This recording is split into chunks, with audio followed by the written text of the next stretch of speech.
Assalamualaikum warahmatullahi wabarakatuh. Salam dan bahagia Bapak Ibu Guru Penggerak.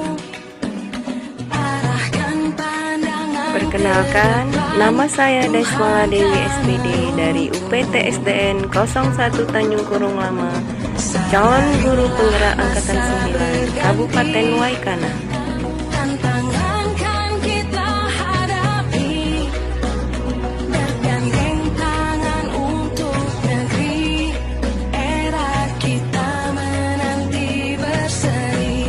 Berikut diseminasi pengibasan aksi nyata budaya positif modul 1.4.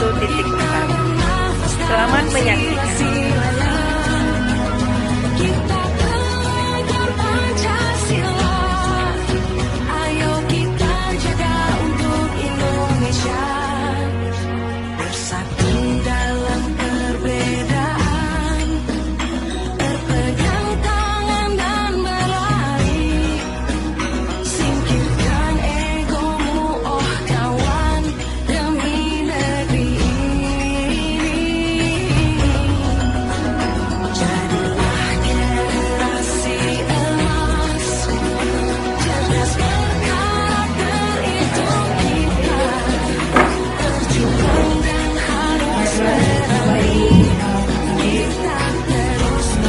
Kita mulai acaranya. Assalamualaikum warahmatullahi wabarakatuh. Alhamdulillah, pada pagi hari ini kita bisa berkumpul mengikuti aksi nyata budaya positif yang akan disampaikan oleh Ibu Deswala Dewi. Dan tak lupa ya, kita panjatkan puji syukur kepada Allah Subhanahu wa Ta'ala. Juga salam serta selawat junjungan kita sampaikan kepada junjungan kita Nabi besar Muhammad SAW. Untuk acara yang pertama yaitu pembukaan, adalah kita sama-sama membaca Bismillahirrahmanirrahim. Acara selanjutnya yaitu lagu Indonesia Raya. Di sini saya minta Ibu Heni untuk memimpin lagu Indonesia Raya. Dipersilakan. Pesertanya berdiri. Hiduplah Indonesia Raya. Indonesia tanah airku, tanah Tuhan darahku.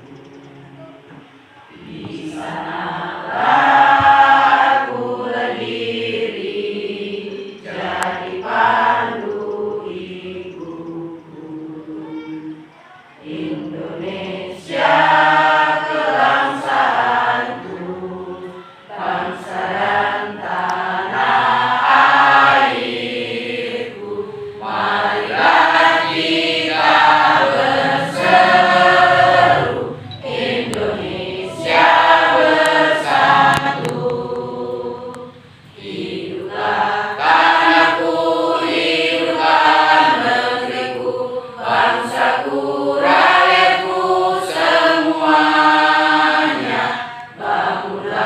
jiwanya, bangunlah badannya untuk Indonesia Raya.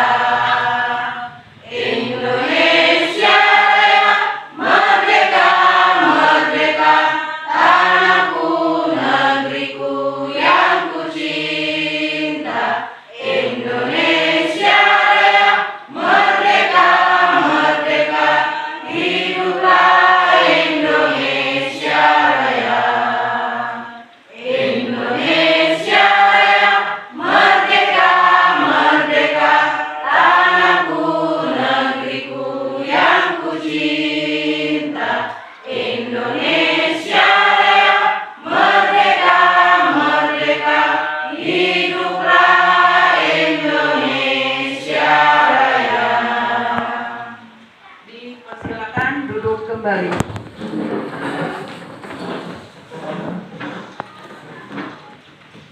Untuk acara selanjutnya, sambutan dari Kepala Sekolah yang akan disampaikan oleh Bapak Kepala Sekolah kami, UPT SDN 01 Tanjung Kurung Lama. Kepada Bapak kami persilakan.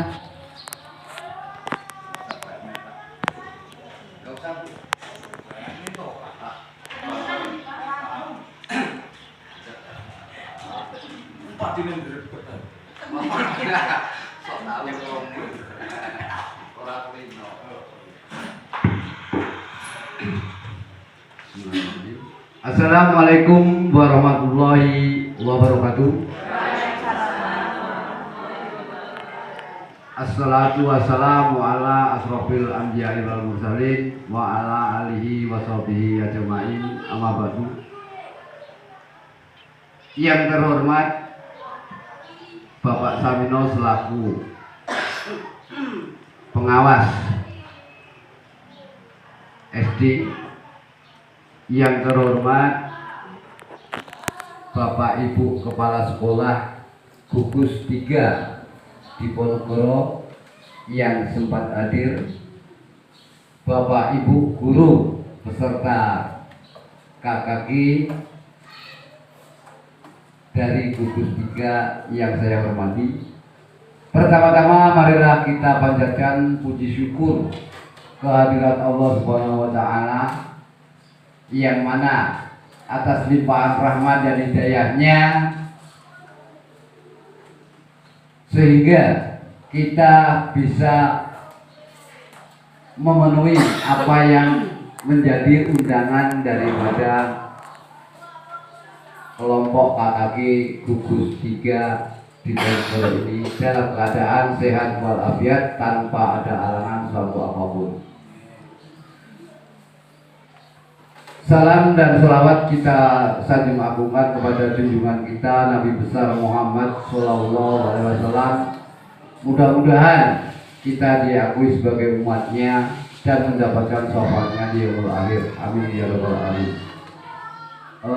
Pertama-tama saya mengucapkan permohonan maaf yang sebesar-besarnya kepada Bapak KUPT dan Bapak Ibu guru sekalian, karena undangan yang sifatnya sangat mendadak dan ada pula kesalahan yang seyogyanya kemarin sudah hadir pada hari Sabtu pelaksanaannya, karena sesuatu hal dari Bu Desmala Dewi dari Sabtu itu ada lupa karya, jadi terpaksa kemarin konfirmasi dengan Pak Pengawas Bapak Samino, terpaksa kita ajukan pada hari ini.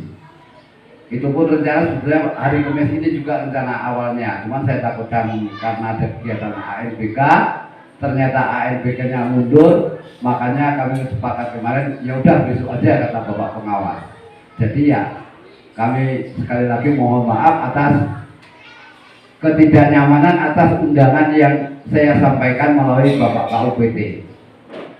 Yang kedua, kepada Bapak Ibu guru, di sini kami akan menyampaikan salah satu kegiatan daripada guru penggerak, yaitu Bu Desmala Dewi, yaitu akan menyampaikan tentang pembelajaran yang berkaitan dengan diseminasi atau pengimbasan aksi nyata budaya positif, yang ini juga merupakan dari bagian daripada kegiatan pembelajaran.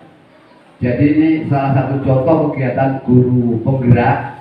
Mudah-mudahan dengan adanya contoh seperti ini, Bapak Ibu guru yang hadir pada pagi hari ini tergerak hatinya untuk mengikuti CGP atau calon guru penggerak. Karena keuntungannya di situ lebih banyak daripada kita belajar mandiri. Selanjutnya, kepada Bapak Ibu sekalian, ikutilah cara pembelajaran dan penyampaian dari Bu Desmala Dewi nanti, ataupun tentang IKM dari Bapak Samino dengan baik. Mudah-mudahan kalau kita ikuti dengan seksama akan menambah wawasan kita tentang pembelajaran. Karena sekarang ini IKM ini atau Kumer ini kita dituntut untuk lebih kreatif sebagai pendidik. Itu saja yang perlu saya sampaikan. Atas perhatiannya kami ucapkan terima kasih, dan sekali lagi saya mohon maaf kepada Bapak Ibu, kepada Allah saya mohon ampun. Akhir kalam, wabillahi taufiq wal hidayah. Wassalamualaikum warahmatullahi wabarakatuh.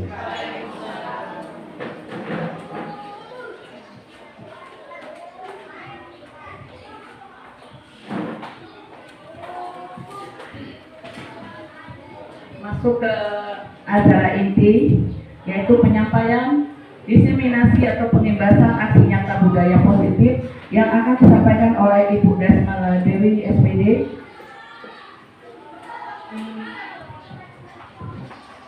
Terima kasih Bu Nurbaiti sudah memberikan waktunya kepada saya. Mohon izin Bapak Pengawas dan Bapak Kepala Sekolah. Assalamualaikum warahmatullahi wabarakatuh. Puji syukur kita panjatkan kehadirat Allah Subhanahu wa Ta'ala, yang mana pada pagi hari yang cerah ini, hari Kamis, pada tanggal 19 Oktober 2023, kita dapat berkumpul di UPT SDN 01 Tanjung Kurung Lama dalam rangka diseminasi pengimbasan aksi nyata budaya positif dari saya sebagai calon guru penggerak Angkatan 9 Kabupaten Waikanan. Dan tak lupa, salawat serta salam kita sanjung agungkan kepada junjungan kita Nabi besar Muhammad Sallallahu Alaihi Wasallam yang kita nantikan syafaatnya di yaumil akhir nanti. Tapi pun, iya. Selamat siang untuk yang beragama non-muslim.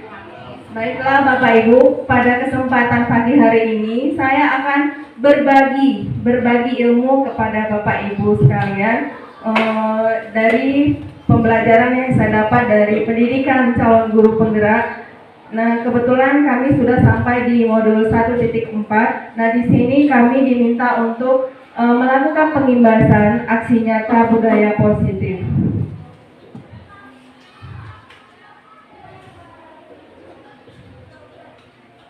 Nah, sebelum kita masuk ke aksi nyatanya budaya positifnya, di sini kita mengetahui apa itu tujuan pendidikan. Kita sebagai pendidik harus tahu, menurut Ki Hajar Dewantara, ini ada gambarnya ya Bapak KHD, ini lebih disingkat dengan Bapak KHD. Ini tujuan pendidikan adalah menuntun segala kodrat yang ada pada anak-anak agar mereka dapat mencapai keselamatan dan kebahagiaan yang setinggi-tingginya, baik sebagai manusia maupun sebagai anggota masyarakat. Oleh sebab itu, pendidikan hanya dapat menuntun tumbuh atau hidupnya kekuatan kodrat yang ada pada anak-anak agar dapat memperbaiki lakunya, bukan dasarnya, dan tumbuh kekuatan kodrat anak. Nah, ini adalah tujuan dari pendidikan menurut KHD atau Ki Hajar Dewantara. Nah, ini kebetulan kami dapatkan di pendidikan calon guru penggerak, ini di modul 1.1. Nah, budaya positif itu apa? Budaya positif ini harus kita terapkan di budaya positif di sekolah-sekolah kita masing-masing ya Bapak Ibu. Nah, ini merupakan hal yang tidak mudah untuk menerapkan budaya positif. Perlu waktu, perlu dukungan dari berbagai pihak. Nah, ini pengertian dari budaya positif. Budaya positif di sekolah yaitu nilai-nilai atau kebiasaan-kebiasaan di sekolah yang berpihak pada peserta didik agar mereka dapat berkembang menjadi pribadi yang kritis, penuh hormat dan tanggung jawab. Nah, di sini konsep utama budaya positif ada beberapa langkah. Ini akan saya bahas satu persatu. Yang pertama adalah budaya paradigma belajar. Yang kedua, disiplin positif. Yang ketiga, kebutuhan dasar manusia. Di sini kita akan mempelajari apa saja kebutuhan dasar yang perlu dimiliki oleh manusia ya.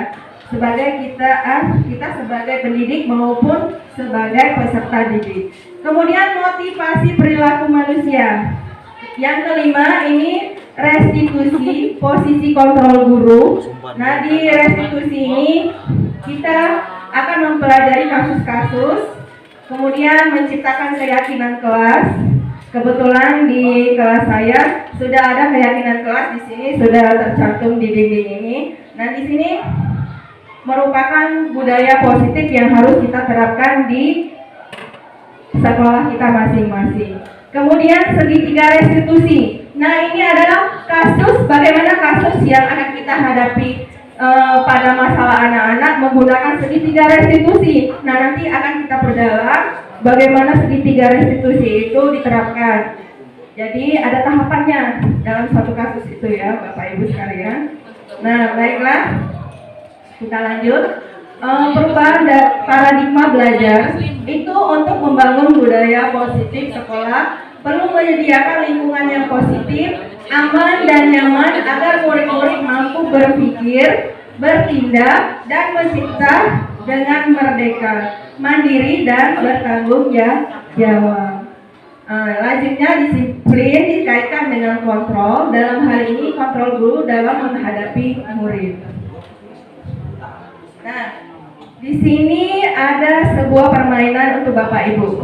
Kelihatan nggak dari belakang Bapak Ibu? Enggak, kelihatan ya. Sama-sama. Baiklah, saya bacakan.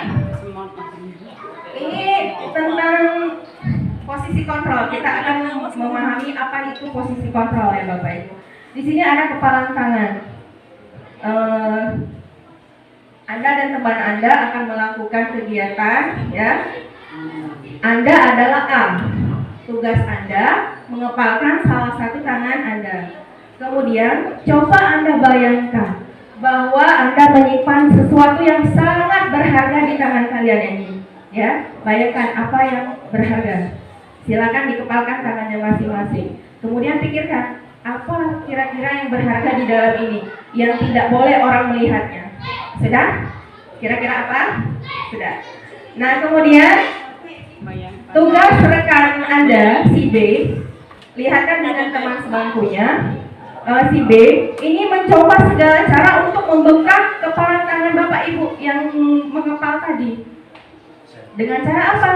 Dengan cara menggoda, membujuk, menghardik, atau memarahi, atau menggelitik biar ininya terbuka, kepala tangannya terbuka, begitu maksudnya. Kemudian bahwa ini juga menawari uang, yang si B tadi menawari uang agar si A membuka tangannya. Nah, coba sekarang secara bergantian sudah ya. Kemudian ada pertanyaannya, apakah Anda dan B membuka kepala tangan Anda? Apakah berhasil tidak temannya membuka kepala tangan Anda? Berhasil. Ada yang berhasil, Karena ada yang tidak. Ada dua kemungkinan ya Bapak Ibu ya. Nah, berarti sudah disogok tadi kan, bisa dibujuk ya kan, makanya dia berhasil membuka kepalanya. Kemudian pertanyaan, mengapa Anda? Alasannya apa? Kalau kalian bisa membuka kepala tangan teman Anda? Ya, bagaimana Bu Heni bisa membuka kepala tangan si Ayu? Gara-gara apa? Dikasih uang tadi, ya. Iya, ada yang menggunakan uang. Nah, kemudian pertanyaan kedua, apakah Anda atau si B menutup kepala tangan Anda? Mengapa? Apa alasannya? Yang tidak bisa membukanya tadi maksudnya? Kurang rayuan. Iya, bisa saja. Ada lagi?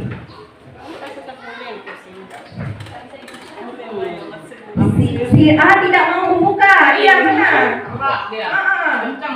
Walaupun sudah digoda, sudah dibujuk, tetap dengan pendiriannya, saya nggak mau bukanya. Nah begitu. Nah inilah yang dinamakan dengan posisi kontrol. Semua hal itu kan ada di kita.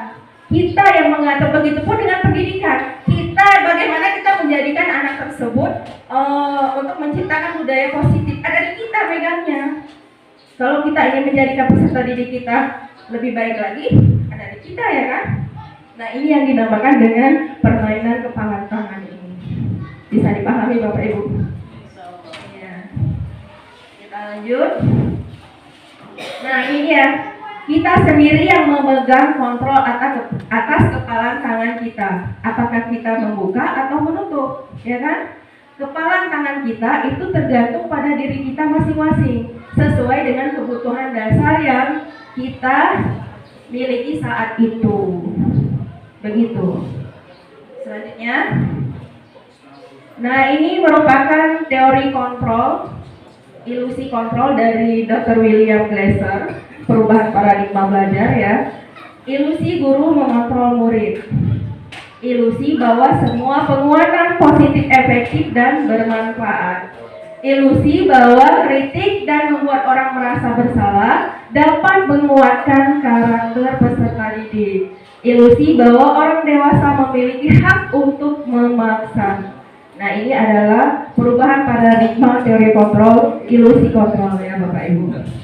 Nah, di sini ditampilkan siapa yang sesungguhnya memiliki kontrol tersebut.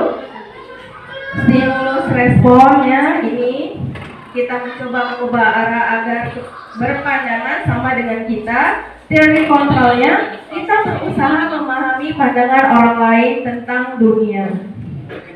Kemudian perilaku buruk dilihat sebagai suatu kesalahan. Semua perilaku memiliki tujuan. Selanjutnya, saya bisa mengontrol orang lain. Anda tidak bisa mengontrol orang lain. Nah, ini teorinya ya. Kemudian pemaksaan ada pada saat rujukan gagal. Kolaborasi dan konsensus menciptakan pilihan-pilihan baru. Selanjutnya model berpikir menang atau kalah. Model berpikir menang-menang. Nah, ini kebalikan dari stimulus respon. Nah, berbicara masalah budaya positif, pasti kita akan memahami apa itu makna kata disiplin.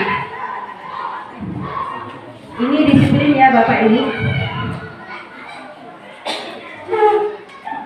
Disiplin berasal dari kata Latin, artinya belajar. Makna asal dari kata ini berkonotasi dengan disiplin diri dari murid-murid Socrates dan Plato. Nah, dapat ditarik kesimpulan bahwa disiplin adalah kemampuan memeriksa diri sendiri dalam mengontrol dan menguasai diri untuk memilih tindakan yang mengacu pada nilai-nilai yang kita hargai dengan penuh tanggung jawab tanpa terperintah orang lain. Nilai-nilai yang kita yang hargai adalah nilai kebajikan, sifat positif manusia yang merupakan tujuan mulia yang ingin dicapai setiap individu. Nah, ini termasuk dalam nilai profil pelajar Pancasila, apalagi kelas 1 dan kelas 4 sudah menerapkan kurikulum merdeka. Sudah tahu nyanyiannya Bapak Ibu? Profil pelajar Pancasila. Kita lihat ini.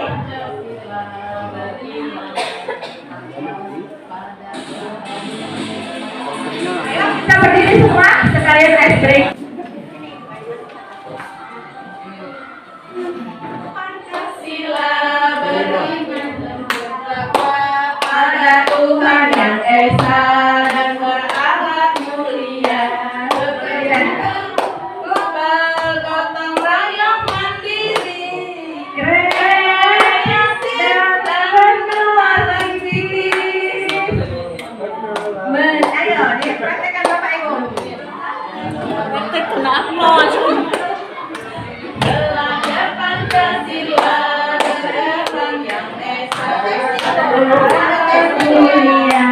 Kebenaran global gotong royong mandiri, kreasi dan bernalar tinggi.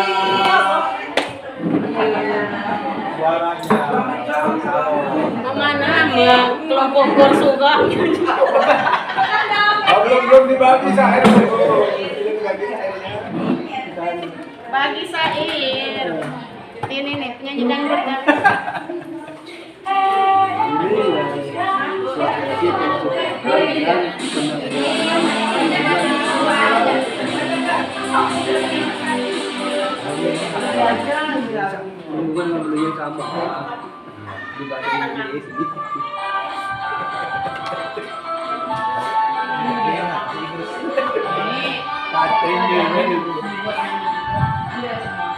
Belajar Pancasila, beriman dan bertakwa pada Tuhan yang esa dan berakhlak mulia. Kebenaran global gotong royong mandiri, kreasi dan berakhlak tinggi. Beriman dan bertakwa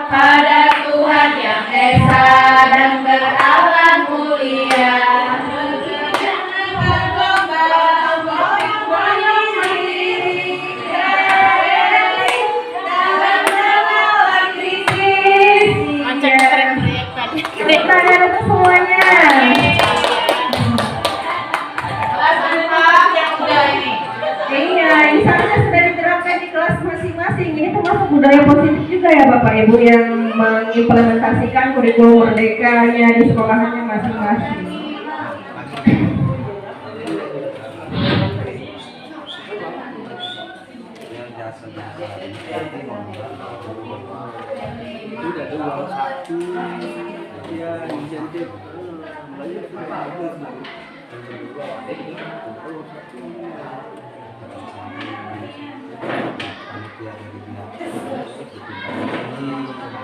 Nah, kita lanjut ya Bapak Ibu.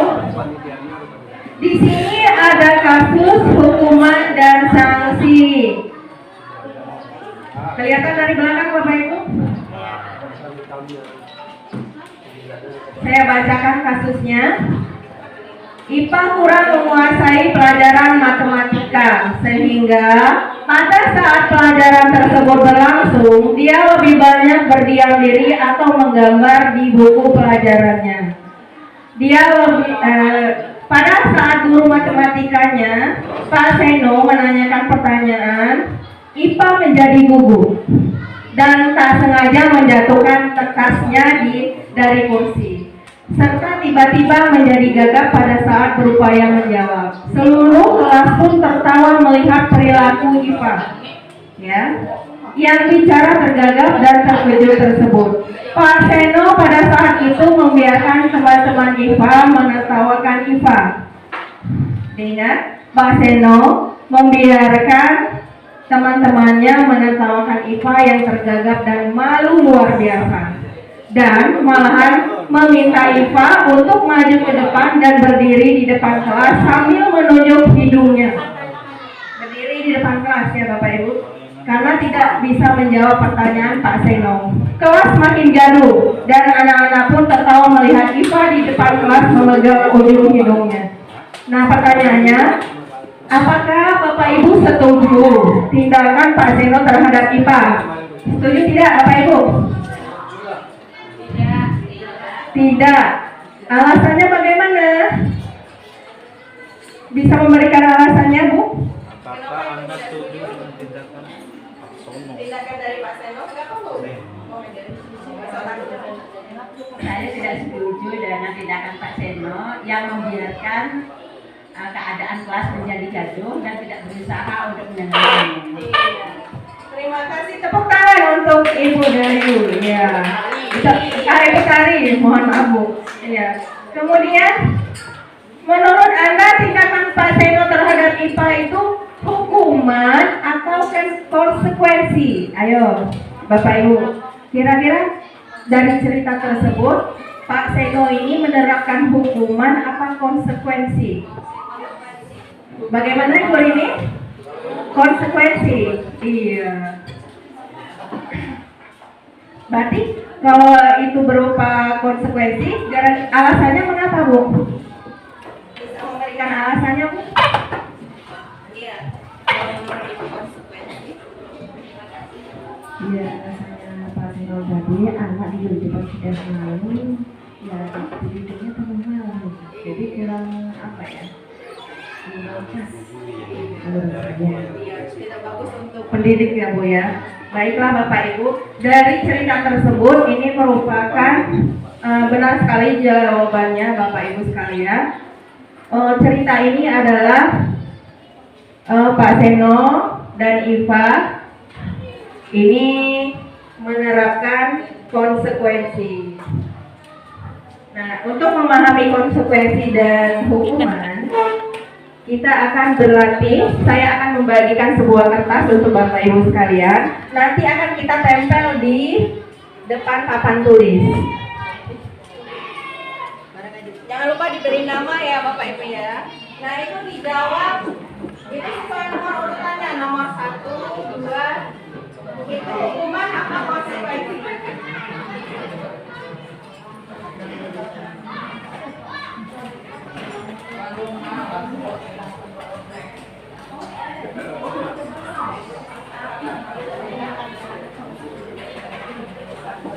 Silakan Bapak Ibu dijawab. Kelihatan tidak? Nanti saya bantu jawab ini.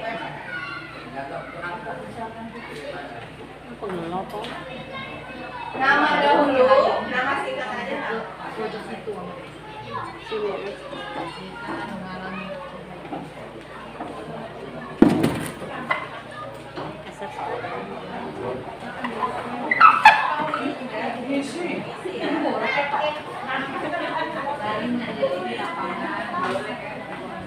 Bapak Ibu, saya pandu. Sudah dapat semua kertasnya? Sudah ya? Kemudian kita akan berlatih. Ini kasus ini merupakan hukuman apa? Konsekuensi. Yang pertama, soal yang pertama, sudah diberi nama Bapak Ibu? Nama dulu. Lari mengelilingi lapangan basket 2 kali karena terlambat hadir di sekolah. Ini termasuk apa? Hanya pilih 2 jawaban. Konsekuensi atau hukuman, tuliskan di sana. Nomor 1 jawabannya saja. Nah, terserah. Ini kan menurut pendapat Bapak Ibu bagaimana? Lari mengelilingi lapangan basket 2 kali karena terlambat hadir di sekolah. Sudah? Kemudian yang kedua, membersihkan coretan yang dibuatnya di meja tulis. Ini merupakan hukuman apa konsekuensi?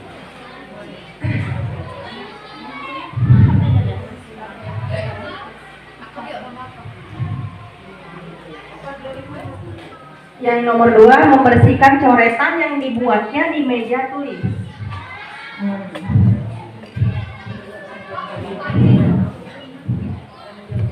Nomor 3, lanjut. Nomor 3 kita lihat, murid diminta untuk push up 15 kali karena tidak menggunakan masker ke sekolah. Ini konsekuensi apa hukuman?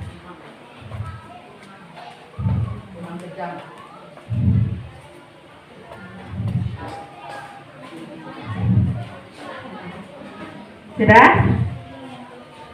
Yang keempat, menggantikan kertas tugas teman yang telah dicoret-coret. Termasuk hukuman apa konsekuensi?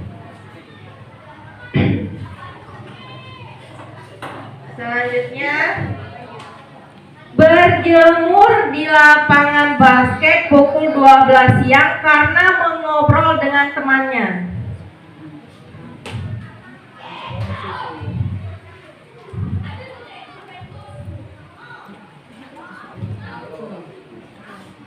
Sudah?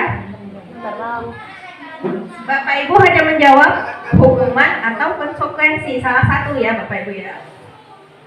Selanjutnya, murid diminta bertelanjang kaki sepanjang hari karena tidak menggunakan sepatu berwarna hitam sesuai peraturan sekolah. Ini hukuman apa konsekuensi? Soalnya aja belum. Selanjutnya, berdiri di depan kelas sambil menenggak kaki satu karena tidak bisa menjawab pertanyaan. Ini hukuman apa konsekuensi? Iya, sudah selesai semua Bapak Ibu?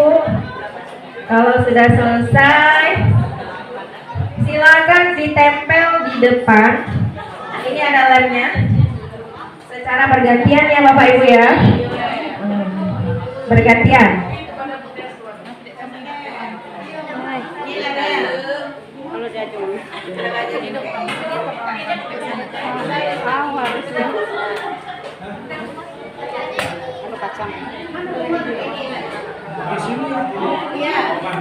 Disusunnya rapi ya Bapak Ibu.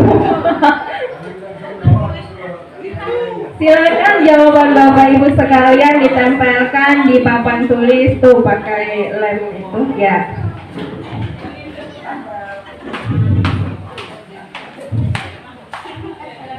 Ayo Itu. anak-anak.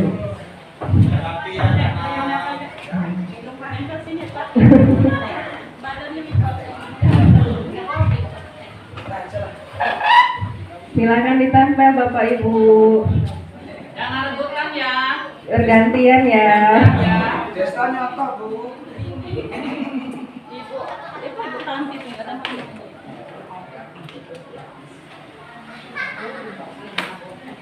Kalau kurang nempel boleh 2 lemnya Bu, nggak apa-apa, banyak itu.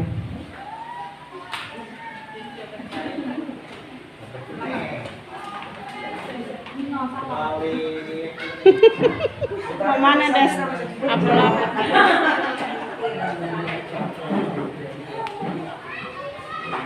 Masih ingat jawaban Bapak Ibu tadi? Masih ya. Nanti akan kita tampilkan mana jawabannya yang benar. Nanti dikoreksi masing-masing betul berapa. Iya, dinilai sendiri-sendiri.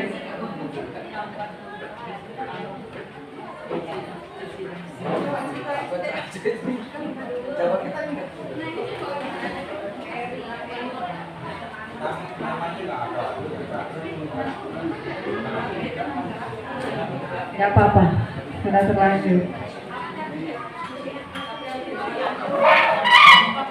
Sudah selesai semua Bapak Ibu? Nah, inilah survei membuktikan. Nah, apakah jawaban Bapak Ibu sudah benar atau belum? Nah, jeng jeng. Nah, inilah jawabannya. Iya, ada yang betul semua. Iya, betul sekali. Banyak ternyata, berarti di sini peserta KKG ini adalah guru-guru yang hebat. Ya, tepuk tangan untuk kita semua. Iya, lari mengelilingi lapangan basket 2 kali itu termasuk hukuman. Kemudian membersihkan coretan yang dibuatnya di meja tulis konsekuensi karena dia sudah mencoret-coret meja. Iya. Kemudian murid diminta untuk push up, ya pasti hukuman. Mengganti kertas tugas teman yang telah dicoret, konsekuensi. Kemudian berjemur di lapangan basket pukul 12 itu hukuman. Kemudian murid bertelanjang kaki karena tidak pakai seragam sepatu, hukuman. Berdiri di kelas mengangkat kaki 1, hukuman. Iya. Nah, baiklah, kita akan memahami bagaimana Bapak Ibu sudah mengerti apa itu hukuman dan konsekuensi. Nah, di sini ada yang belum?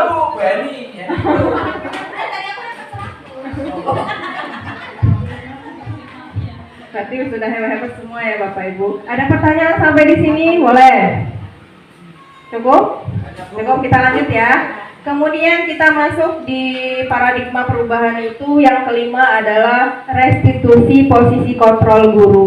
Nah, ini berhubungan sekali dengan kita sebagai pendidik ya Bapak Ibu. Kita ini sebagai penghukum, bisa jadi pembuat merasa bersalah, bisa jadi menjadi teman untuk peserta didik kita, kemudian bisa jadi pemantau, dan bisa jadi manajer. Nah, sekarang kita sudah berada di posisi yang mana? Kita introspeksi diri, Bapak Ibu.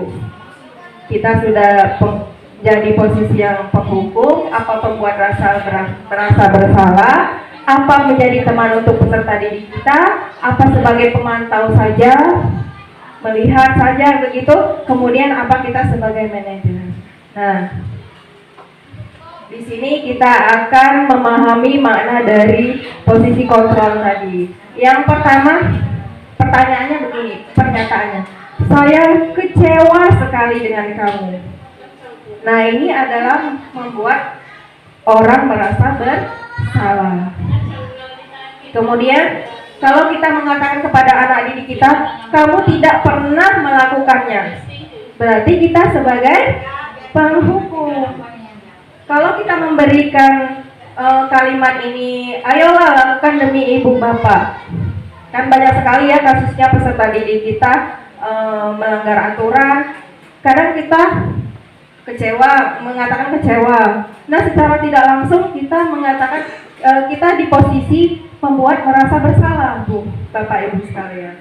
Kemudian yang kedua, kamu tidak pernah benar melakukannya. Berarti kita secara tidak langsung kalimat kita itu kita di posisi sebagai penghukum anak didik kita itu.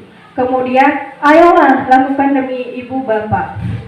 Berarti kita menjadikan peserta didik kita sebagai teman. Berarti posisi kontrol kita sebagai teman. Kemudian, apakah kamu mau mendapatkan stiker bintang hari ini?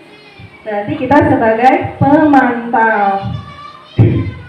Selanjutnya, bagaimana kamu bisa menyelesaikan masalah ini? Nah, ini manajer.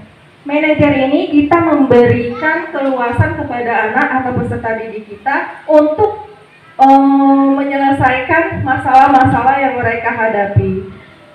Kamu selalu yang paling terakhir. Berarti kita sudah marah-marah, berarti penghukum. Selanjutnya, nah di sini kita akan belajar kasus lagi. Kita akan menentukan seperti posisi kontrol kita di mana, sebagai penghukum, apa sebagai tadi pemantau, apa manajer, dan selanjutnya di sini saya bacakan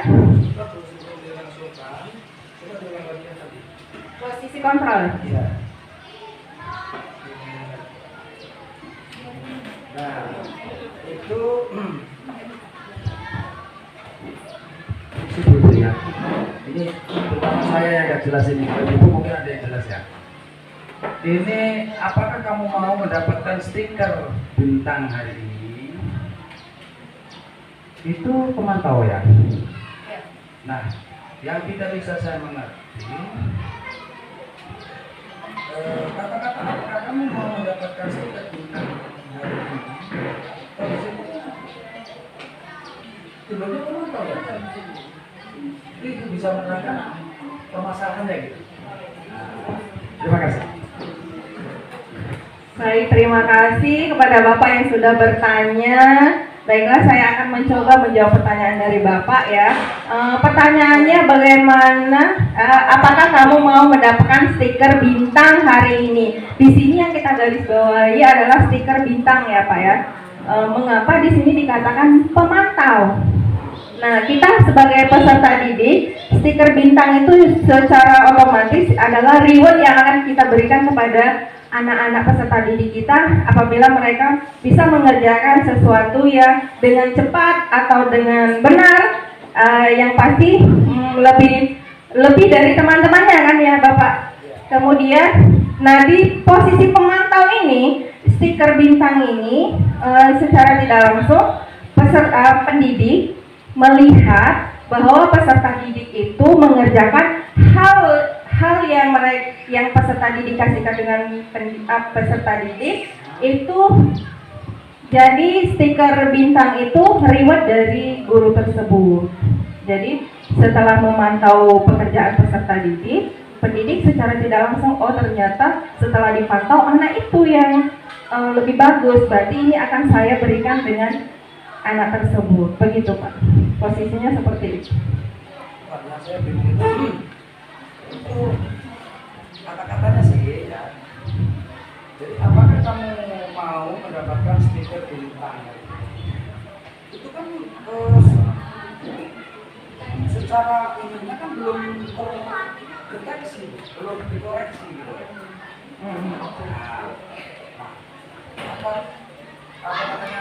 Apakah nggak lebih baik setelah adanya pemeriksaan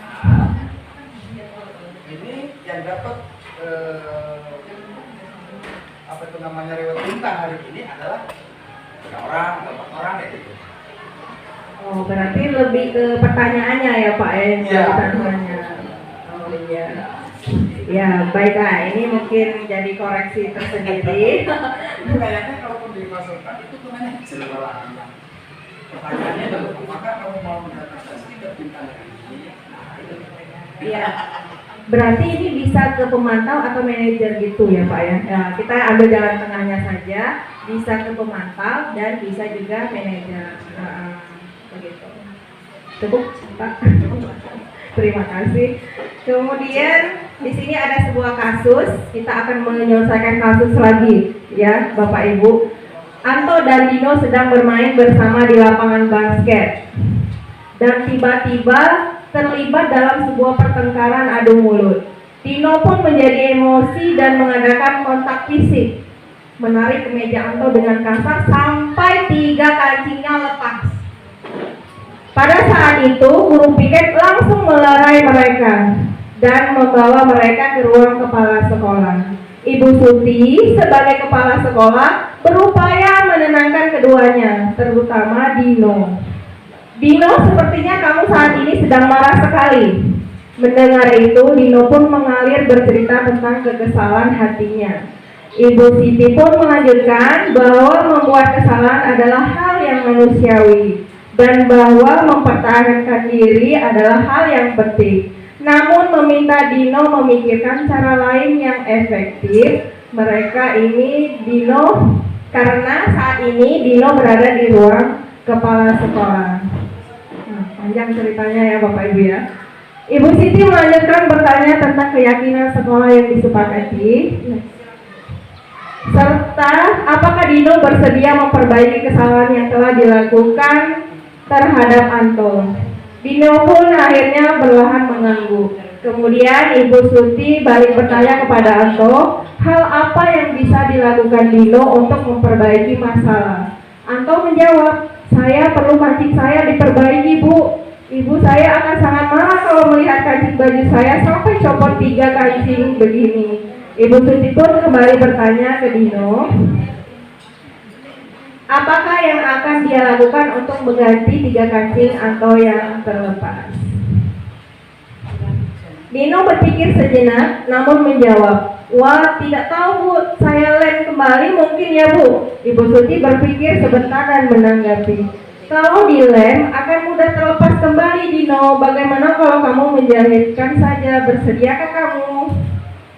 Dino tanpa ragu-ragu dan menanggapi, menjahit? Mana saya tahu bagaimana menjahit Ibu. Ibu Suti meneruskan, apakah kamu bersedia belajar menjahit? Dino berpikir sejenak, memandang ke meja Anto dan menanggapi, yang mengajari saya siapa Bu? Dengan cepat Ibu Suti menjawab, Pak Irfan, guru tata busana. Dino kembali diam sejenak memandang ke meja Anto yang terlepas 3 kancing tadi. Akhirnya Dino mengangguk tanda menyetujui dan sepanjang siang itu Dino belajar menjahit dan memperbaiki kemeja Anto. Terakhir kali terlihat kedua anak laki-laki tersebut, Dino dan Anto pada jam pulang sekolah mereka sudah bercengkrama dan bersenda gurau kembali. Baik Bapak Ibu, di sini dari cerita tersebut kita akan menjawab pertanyaan. Nah, ini posisi kontrol apa yang telah diperhatikan oleh Kepala Sekolah Ibu Suti sebagai manajer. Nah, sini sudah terlihat dari kasus tadi dia mengarahkan si Dino untuk memperbaiki kancing baju si Anto tadi dan dia mengarahkan harus hal ini ditunjukkan oleh adanya komunikasi semua pihak yang terkait. Selain daripada itu, guru memberikan kesempatan murid untuk bertanggung jawab. Tanggung jawab dari mana? Dari si Dino memperbaiki kancing baju si Anto tadi ya Bapak Ibu ya. Kemudian pertanyaan kedua ini, dalam kasus tersebut bagaimana Dino dikuatkan? Bagaimana Anto dikuatkan oleh Ibu Siti? Nah di sini dilihat jawabannya. Dino dikuatkan oleh Ibu Susi dengan cara memberikan pemahaman bahwa membuat kesalahan adalah hal yang manusiawi dan mempertahankan diri adalah hal yang penting, serta memberikan penguatan pada Dino untuk memperbaiki kesalahan dengan cara menjahit kembali baju Anto. Kemudian Anto dikuatkan dengan cara memberikan kesempatan kepada Anto agar Dino memperbaiki kesalahannya. Lanjut. Nah, kira-kira nilai kebajikan apa yang dituju dalam kasus tersebut? Jawabannya adalah ini: kontrol diri dan kesabaran, tanggung jawab, pemecahan masalah, dan persahabatan. Bisa dipahami sampai kasus sekian ini Bu? Bapak? Banyak kasus ya kita hari ini ya. Lanjut. Nah, keyakinan kelas itu kita dapat dari kita bermusyawarah dengan peserta didik kita atau murid kita untuk menentukan keyakinan kelas apa yang akan kita sepakati. Nah, itu caranya. Keyakinan kelas itu kan bersifat abstrak daripada peraturan yang lebih rinci dan konkret. Ini merupakan keyakinan kelas berupa pernyataan universal. Ini langkah-langkah yang harus dipilih keyakinan kelas maksudnya ya Bapak Ibu ya. Kemudian keyakinan kelas hendaknya tidak terlalu banyak. dan mudah dipahami. Misalnya apa? Menjaga kebersihan, keyakinan kelasnya, saling menghormati dan menyayangi antar teman, itu seperti itu contohnya. Jadi kalau anak-anak merasa bersalah atau ada kasus mereka berantem, kita bisa menanyakan, apakah anak sudah melanggar keyakinan kelas yang sudah kita sepakati? Mereka pasti akan menjawab kalau kita bersama mereka mewujudkan keyakinan tersebut. Iya Bu, saya merasa bersalah karena saya sudah melanggar tidak saling menyayangi dan menghormati antar teman. Nah, seperti itu. Nanti kita akan terapkan di segitiga restitusinya ya Bapak Ibu ya. Selanjutnya, semua warga kelas ikut berkontribusi dalam pembuatan keyakinan kelas lewat kegiatan curah pendapat. Bisa Bapak Ibu terapkan dengan menggunakan ini. Kita bagikan kertas, kemudian anak-anak boleh menuliskan apa kira-kira keyakinan kelas yang akan kita sepakati. Bisa menggunakan seperti ini ya Bapak Ibu ya. Kasih kertas, kemudian kita tempel sama-sama, kemudian kita tarik kesimpulan. Selanjutnya bersedia meninjau kembali keyakinan kelas dari waktu ke waktu. Lanjut. Nah, kita masuk ke segitiga restitusi, cara menyelesaikan masalah. Langkahnya ada 3 Bapak Ibu ya. Langkah pertama, sebelum masuk ke langkah kita harus tahu apa itu segitiga restitusi. Proses menciptakan kondisi bagi murid untuk memperbaiki kesalahan mereka sehingga mereka bisa kembali pada kelompok mereka dengan karakter yang lebih kuat. Melalui restitusi, guru dapat membantu murid menjadi lebih memiliki tujuan, disiplin positif, serta memulihkan dirinya setelah berbuat salah. Selanjutnya, membantu murid untuk jujur pada diri sendiri dan mengevaluasi dampak dari kesalahan yang dilakukan. Selanjutnya, memberikan penawaran, bukan paksaan. Nah, ini tahapannya. Menstabilkan identitas. Pembuat salah itu tidak apa-apa. Tidak ada manusia yang sempurna. Ini bisa kita gunakan kata-kata ini, kalimat ini untuk menerapkan menstabilkan identitas. Bapak Ibu tidak tertarik mencari siapa yang salah, tapi Bapak Ibu ingin mencari solusi dari permasalahan ini. Kamu berhak merasa begitu. Ini bisa ya Bapak Ibu digunakan. Lebih ringan lagi seperti ini. Apakah benar, misalnya sebuah kasus ya Bapak Ibu ya, si Ani berantem dengan si Budi gara-gara mencontek pekerjaan Ani. Nah si Ani ini merasa marah gara-gara si Budi mencontek pekerjaannya. Nah di sini untuk menstabilkan identitas kita bisa menanyakan, apakah benar Ani menurut laporan dari ketua kelas, si Budi mencontek pekerjaan Ani setiap hari. Nah, itu bisa kita gunakan. Itu sudah termasuk menstabilkan identitas. Jadi kita menekankan permasalahannya ini. Itu langkah pertamanya. Kemudian langkah keduanya ya Bapak Ibu, validasi tindakan. Kemudian menanyakan keyakinan, apa yang kita percaya sebagai kelas atau keluarga. Kemudian apa nilai-nilai umum yang kita telah sepakati, apa bayangan kita tentang kelas yang ideal, kemudian kamu mau jadi orang yang seperti apa. Nah ini adalah tahapan menanyakan keyakinan. Nah baik Bapak Ibu, dari materi yang saya sampaikan tentang budaya positif ini, ada pertanyaan?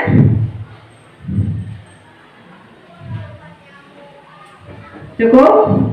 Cukup. Nah, sekarang kita akan menanyakan refleksi hari ini tentang budaya positif. Saya akan bertanya, perasaan Bapak Ibu saat ini bagaimana setelah mempelajari budaya positif? Ada yang bisa memberikan pendapatnya? Iya, Ibu Nuni, silakan. Kiri boleh, Bu.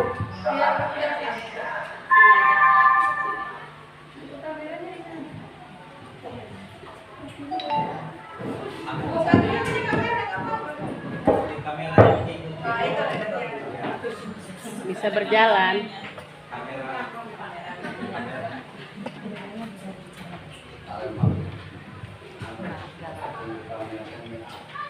Pembahasan. Assalamualaikum warahmatullahi wabarakatuh. Baiklah, di sini saya akan menyampaikan pemahaman saya sedikit tentang Ibu Desmala Dewi yang telah menjelaskan tadi. Jadi saya merasa selama ini sesuai dengan penjelasan Ibu Desmala Dewi tadi, posisi kontrol saya sebagai guru selama ini adalah penghukum. Jadi saya belum bisa menjadi teman, belum bisa menjadi manajer, apalagi tadi jadi posisi pemantau ya. Jadi saya merasa selama ini saya posisi kontrol saya sebagai penghukum. Jadi saya minta solusinya, jawabannya dari Bu Desmala. Jadi gimana untuk merubahnya? Terima kasih. Wassalamualaikum warahmatullahi wabarakatuh. Terima kasih pertanyaannya. Nah, inilah tujuan kita, pengimbasan aksi nyata budaya positif ya Bapak Ibu ya. Bahwa kita sebagai pendidik setelah mempelajari, saya juga merasa sebagai calon guru penggerak di pendidikan ini banyak sekali ilmu yang saya dapatkan. Jadi perubahan dari mindset pemikiran saya tentang pendidik itu luar biasa Bapak Ibu. Jadi ayo, kalau Bapak Ibu ada kesempatan, mari bergabung dengan calon guru penggerak. Ini banyak sekali ilmu yang kita dapat. Nah, di sini kembali ke pertanyaan Ibu Nuni. Nah, di sana katanya selama ini saya merasa sebagai penghukum. Di sana kita kembali ke tujuan dari Ki Hajar Dewantara tadi. Kita itu menuntut anak untuk mencapai kebahagiaan yang setinggi-tingginya sesuai kodrat mereka, sesuai dengan perkembangan zaman mereka. Nah, di sana kita tahu bahwa posisi kita kembali lihat ini tadi ya Bapak Ibu, posisi guru tadi.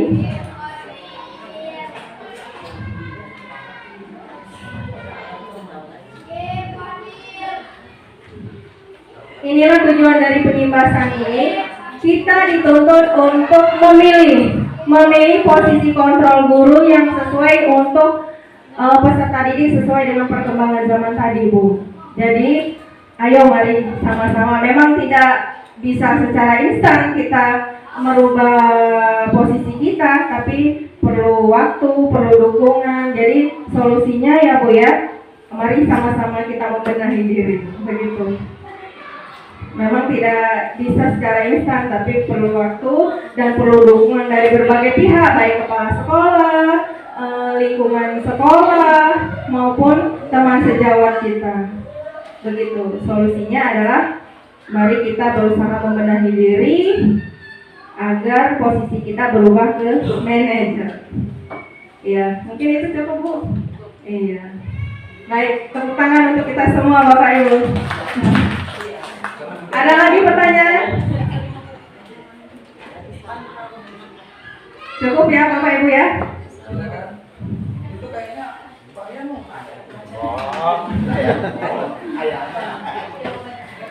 Ya mungkin cukup pengimbasan dari saya. Masih banyak sekali kekurangan, saya sadari itu. Tapi